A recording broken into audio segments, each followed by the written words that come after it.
Hello and welcome to No Nonsense News with me, Patrick Christys. As you can see, the better looking half of this double act isn't here this week, but I can guarantee you that Emily Hewitson will be back on board for the next show. I know, sorry lads, what are you going to do, eh?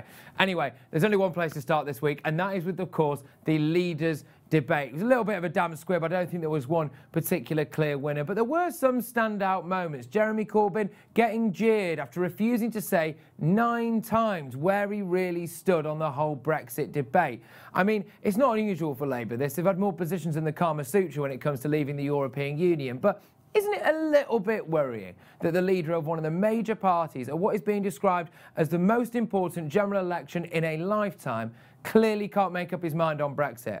But maybe that's because he already did. He already did make up his mind, and he made it up a long time ago. Here's the video that Jeremy Corbyn doesn't want you to see. But he didn't sound that enthusiastic about staying in. And that's because, well, he's not. For many years, Jeremy Corbyn had public doubts about the EU. We have a European bureaucracy totally unaccountable to anybody. Powers have gone from national parliaments. They haven't gone to the European Parliament. They've gone to the Commission and to some extent to the Council of Ministers. These are quite serious matters.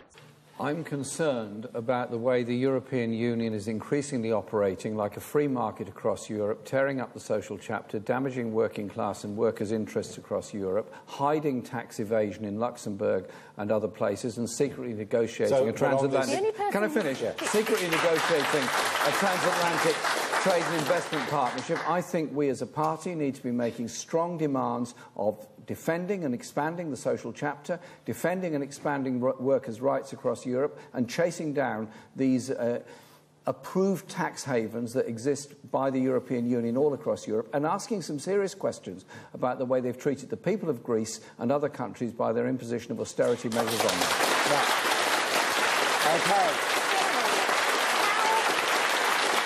But of course, one of the major talking points didn't happen at the debate at all. No, it was the fact that the Tories decided to change their Twitter profile to Fact Check UK. A little bit weird, and to be honest with you, it was about as misleading as one of Prince Andrew's alibis. I was half expecting the head of CCHQ to come forward and say, hey, look, I couldn't have sanctioned it because I was at a Pizza Express in Woking at the time. But there we go. I did think that one missed the mark, as I've said. But hey, it's part of a wider PR campaign by the Tories at this election, which we have to say is kind of working. Just have a look at what they've done with regards to the Boris bus. That's right, Boris Johnson is travelling the length and breadth of the country, not on a battle bus, but on a Boris bus. Why? Well, because now, whenever you Google the words Boris and bus, you don't end up with a giant picture of him stood in front of a big red bus with a lie written on the side of it. £350 million a week for our NHS. Labour, for their part, might have been doing something similar. Have you all seen this video of Jeremy Corbyn's policy announcements during a speech in Lancaster? It looks, doesn't it, a little bit like it's snowing. And make life better for the many, not the few. That's our fundamental message. And you know what? We are so confident that what our manifesto will do, that today we want to give you a little sneak preview. Hey, you know what? It fits his Santa image, doesn't it? This bearded man who just wants to go and give a load of free stuff to kids. But no, apparently it wasn't anything to do with the Labour Party, although it did get everyone talking about their policy. So if it was, somebody's earned their money in the Labour back rooms there. And now apparently this is catching. Even Michelle Barnier has joined TikTok. I'm not hearing any whistling, just the clock ticking.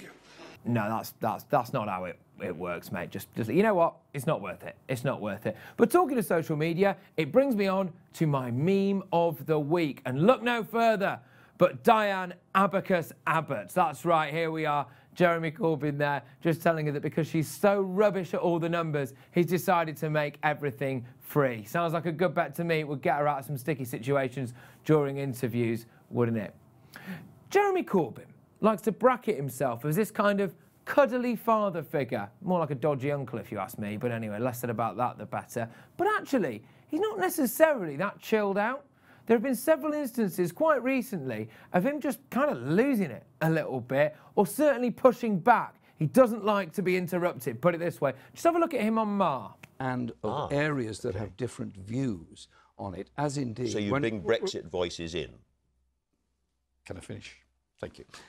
And here's one on Channel 4 as well. Channel 4 is a news outlet that's pretty pro-Labour, and he can't even keep it together on that. Let's briefly talk about foreign affairs. Why did you call Hamas and Hezbollah your friends?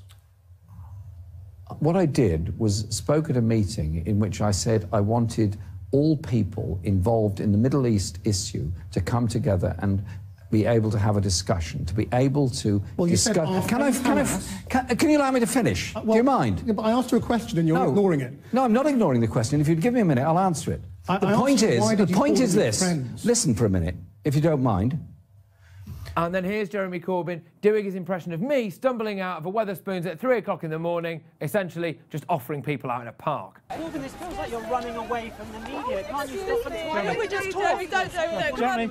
Jeremy, I want to arrange an interview. Speak to my press office. Thank you. Jeremy, please don't. And we said no.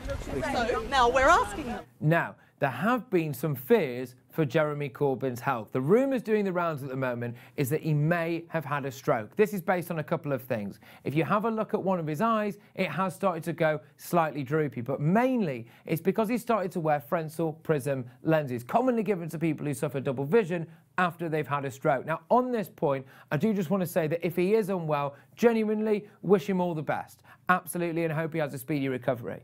But it does raise some questions about whether or not he would realistically be in a state to run the country. He's putting forward one of the most radical social agendas that this country has ever seen. We know that it's going to end up leading to a referendum on Scottish independence, another referendum on the European Union. And has he really got the drive and energy in order to do that? Considering as well, apparently, that his own team have to drive him home for naps in the middle of the day. But don't get me wrong, we're not saying that he's gone full Merkel just yet.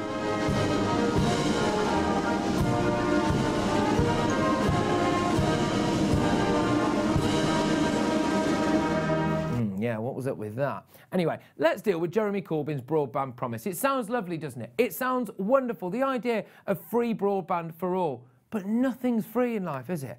When you walk past a cash point and it says free cash withdrawals here, money still comes out of your account. When you go to the till in the shops and they say, would you like any cash back? That is still your money, isn't it? And let's just break it down a little bit, because at the end of the day, we might as well know about it. We're all going to end up paying for it, aren't we? It would potentially leave 181,000 people unemployed and cost somewhere in the region of £100 billion. Definitely not free then, is it? It also might delay super-fast broadband to rural areas, ironically the very people to whom this is supposed to target. When Jeremy Corbyn announced this policy, shares in BT dropped by 4%, and TalkTalk put the sale of one of its businesses on hold simply because of this Labour announcement. Again, it's that argument, isn't it, that Labour really are getting in the way of business in this country, almost like they don't really care about people generating wealth. There is another episode to this, isn't there, really? Just something else, which is that presumably Jeremy Corbyn would have the power to control the internet. A terrifying thought, I know. But presumably they could kind of turn it off and on again. I mean, that kind of only really happens in dictatorships, doesn't it? Or, I imagine, going forward, whenever Diane Abbott's on the telly. It's important, this, because the word nationalisation is just thrown out there like a grenade left, right and centre. But let's just have it right. Corbyn has pledged to nationalise water and energy utilities, train companies and the Royal Mail, which the CBI believes would cost about £196 billion. It's starting to look like Boris Johnson might have been right when he said that Corbyn hadn't just found the magic money tree, he'd found the magic money forest. Corbyn was even asked on BBC whether or not there was anything he wouldn't nationalise, and he couldn't say that there was. So it just starts to question, doesn't it? How much control do we want to give this kind of vegetarian geography teacher, allotment-going former boyfriend to Diane Abbott? Realistically, if he can't sort out anti-Semitism in his own party, how on earth is he going to be able to run our train services, our waters, our post, the internet, the whole thing? Realistically, it's not going to happen. Right, now it's time for a feature called Woke Watch. But I don't think it's right for me to do this on my own if Emily's not here. So I'm going to leave this one in the very capable hands of somebody who is very famous in this country for saying the phrase, back of the queue. That's right. Take it away, Barack. This idea of purity and you're never compromised and you're always politically woke and all that stuff, you should get over that quickly. The world is messy. There are ambiguities. People who do really good stuff, have flaws. People who you are fighting may love their kids and, you know, share certain things with you. And I think that one danger I see among young people, particularly on college campuses, Malia and I talk about this. Yara goes to school with my daughter. But I do get a sense sometimes now among certain young people, and this is accelerated by social media, there is this sense sometimes of the way of me making change is to be as judgmental as possible about other people. And that's enough. Like if I tweet or hashtag about how you didn't do something right or used the wrong verb, or then I can sit back and feel pretty good about myself. Because, man, you see how woke I was? I called you out. I'm going to get on TV, watch my show, watch Grownish. You know, that's not activism. That's not bringing about change. You know, if all you're doing is casting stones, you know, you're probably not going to get that far. That's easy to do.